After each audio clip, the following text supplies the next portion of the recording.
guys, so it's another Tuesday, so it means we are gonna be looking at what happened during the Premier League week. So exactly what did we learn from? So we're gonna be covering the game between Wolves versus Liverpool, where I'm gonna be talking about what we learned in the game.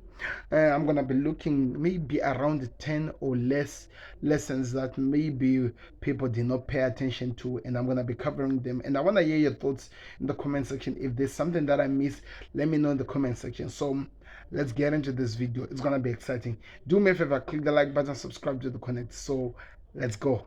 We start.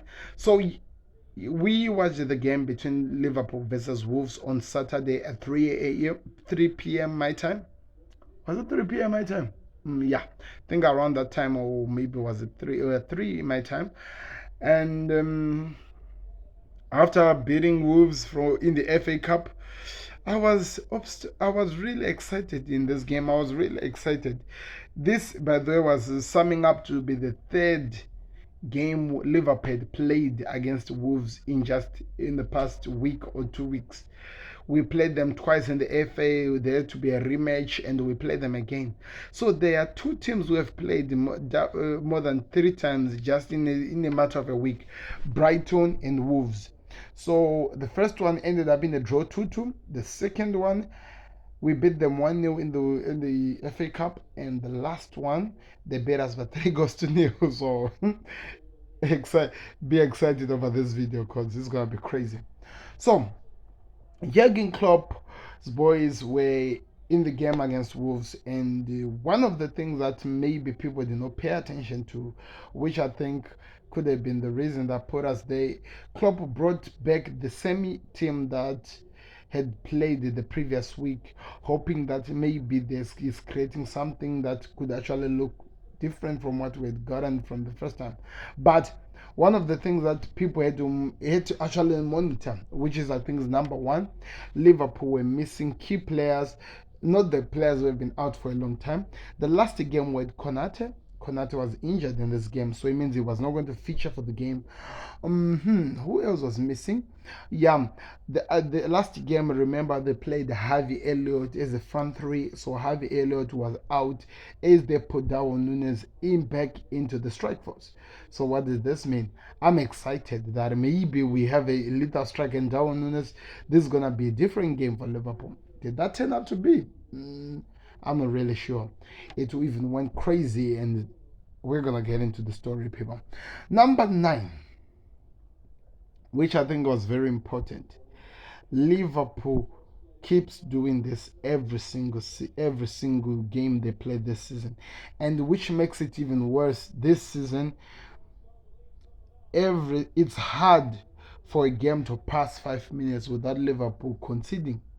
I think they've done it already in about 4 or 5 games already in this Premier League season we are in.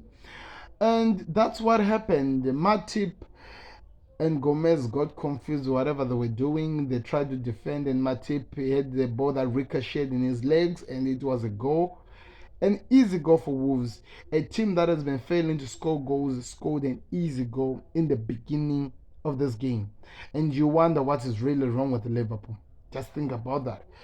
Number 8, which I think is something that people have not been really paying attention. I might look like I'm covering more to Liverpool side, but I'm going to go to Wolves as well. So listen to this. Number 8, Liverpool had a problem. What is the problem, you may ask? Liverpool played a game with a defense which had no leaders, so it means there was no organization. The reason why the first goal went in, let me explain this. There was a confusion. Matip had moved on to the Gomez, and Gomez felt like he was stuck up front because of the cross. I don't know, he was not able to run and follow the player. So it meant that Matip had to come to try to cover up for Gomez. But in the process of covering up for Gomez, it meant that he was not running, looking at how he was moving. That's what caused the ricochet that went in. Secondly, The same thing with like I'm saying, there's no leadership and there's no organization at the back.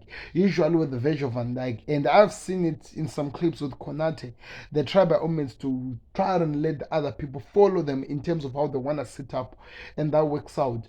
The second goal, it was because they kept on trying to defending, just hitting the striker. Then the defender got the chance and hit it well. That was a goal. And the last goal, it was an easy pass, and they went in between players. He went in between players, had two touches, and the third one, it was an open gate. Even though the keeper was there, the player was close to the 18 area, that it was even hard for him to miss than to score. So there is no organization at the back line of Liverpool, which I think is one of the things that Klopp has really considered and look at what exactly they can do to see how they get there. Number 7, if I'm not getting lost, please remind me if I'm getting lost. Number 7, Liverpool are in trouble of the fact that their defense, they cannot defend set pieces. The goal that Wolves scored, the first goal, of course, it was from a run of play. There was a mistake and stuff like that. But look at the other two things that happened. The second goal that went in, it was an easy cross in, and the ball they could not defend it properly. And this has been the problem that I've been for complaining the most about Gomez, especially. It looks like every single time whenever he's trying to defend the ball that is coming to him, even when the ball is going outside of the 18 area, he kicks it back to the strikers. How does that help any human being? Look at our last goals we have been scored. We have more goals that have been scored from set piece than any other team in the Premier League, and that has to change. They cannot defend set pieces. Number, I think number six. Yeah, I think we're number 6. Wolves had a plan, had a strategy, knew the weaknesses of Liverpool. So the way they set it up, that team, was to take advantage of using using the right back and the left back as their source of advantage, to take advantage of Liverpool's mistakes in defending. So they had to use that part in terms of their attack. If you look how much their wingers worked, and people expected Adama Traore to be in this game, but they knew that Liverpool, they expected Adama Traore to be there, so they put a different striker with speed, but people might not really consider him as an Adama Traore, so they didn't, which made Liverpool go sleepy a bit because they did not put so much pressure on the players who was there. So that could have been what caused it. So we have reached the half part of this video, people, and I would really love it if you could click that like button and subscribe. And I would love to hear your thoughts in the comment section. Let me know your thoughts in the comment section over this game, because I think that is really, really gonna help us. Number 5, Klopp substitutions. Of course, we don't have a good team. Our team is lacking in defense, in confidence. We can agree upon that, but I feel like the substitutes that Klopp is making these days are only leading into problems. He was putting a Jordan Henderson in a team that was losing by 2-0, and he was expecting them to come back in the game. What do players like, for example, Carvalho has to do to get a chance to come into this? How do you put a player like Harvey Elliott, the winner of the last game, in the last 10 minutes of the game? How exactly is he going to come and become the motivation that the team needed into the game? That's where the problem, that I think there's something like that had to happen. Oh, number 4. Cody Gakpo has become the livestock of the Premier League. So, game against Wolves was game number 7 for Cody Gakpo since he joined Liverpool. Remember, he came to a disjointed club, which is nothing. He was played so many times in the wrong position. This was the first time when I got to see him trying to play in a position which it felt like it was his. What can I say about Cody Gakpo? I think it's a work in progress. I believe there's more to come from him, and I believe he can be so perfect. But that is not going to stop the media from coming after him.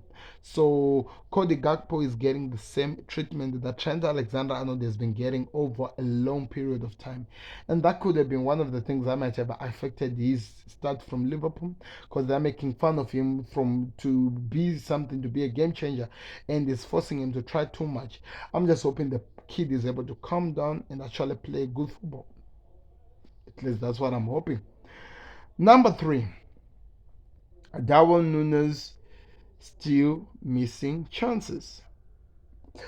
Okay, Darwin Núñez, like we say, Liverpool looks better with him. So I think anyone who could say Darwin Núñez is a striker, they might be on dog food or they might be sick. The problem with my player at the moment, I will say it as a Liverpool supporter, I feel like maybe when he's faced to with the gate is maybe panicking. There is one report that came out this week which was thinking that maybe it's a mental thing, maybe a mental block that is affecting him and he's fearing to actually shoot. I would really consider to go look at that part because he's doing everything right. His final touch is what is lacking in whatever he does. So that one is still lacking in terms of finishing chances, but there is a work in progress. He has really improved, and I'm hoping that continues happening. So that was my number 3. Number 2, there was a limelight in the Liverpool game, and it was Stefan Becek. I think it's Becek, something like that. Stefan, the young kid, keeps showing that he is the future that Liverpool could actually create a team at Parma in terms of the rebuild as we are going through a transition. The fact that Klopp was able to trust a young kid, 18 years old, to drop Fabinho and put him into the game, that just tells you so much about the kid. And with the way I've been watching him and what he has been doing, I think I'm convinced that we have a player for the future, and I'm excited to see how far he's gonna keep going. Stefan is so I was impressed with the way he played. So my players that I would say that they played so well for Liverpool in this were Stephanie and maybe Alisson, because some of the chances he had to do and some of the saves he had to pull out were crazy and amazing. So yeah. Anyway, expect a video for about Alisson in the coming days, maybe in the top 10 show, which is coming, by the way. Prepare for it. It's Friday. Now, so before I go in far, before I go to the number one thing that I'm gonna talk about, anyway, let me just go to the number 1, the last but not the least, and it's gonna be Klopp versus the journalist. So at the end of the game, the press conference after Liverpool losing 3-0, Klopp went to a press conference and he attacked the Atlantic reporter James Pierce and said that it's really difficult for me to talk to you. That just tells you how much he is really disturbed by the fact of what is happening with the Liverpool, and you could see that he's really bothered by what other people are writing about his team, which I felt like you should not be focusing on that. You should be focusing on trying to fix the team. But you can see that he's really disturbed and he doesn't know what to do to prepare for the team. Now he's coming after a reporter. I'm not saying that I'm proud of it, but I'm just showing up to the world so that people knows that I don't think that's the right thing to do. So now number 1 goes to that, and I'm hoping that actually improves. I'm gonna put on a bonus one in these lessons we have learned, which is gonna be the bonus thought that I'm gonna cover before I actually go off, which is Klopp look like he has lost the belief in his squad. During the game of Wolves versus Liverpool, when we were being walled over 3-0, it was for the first time I saw Klopp seated down on the seat, and the only thing he was doing was looking up, looking like he was trying to find air to gasp and try to breathe. That just tells you that he's going through the most, and he has lost faith in the group of players or in the team. And it's really worrisome, when you expect the manager to bounce back, when you expect him to build something.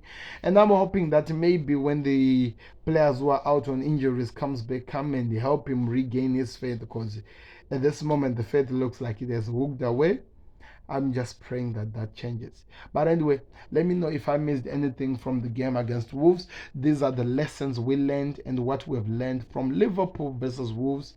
10 plus a bonus lesson. I'm out, people. Have a blessed evening. Let's see you on another video.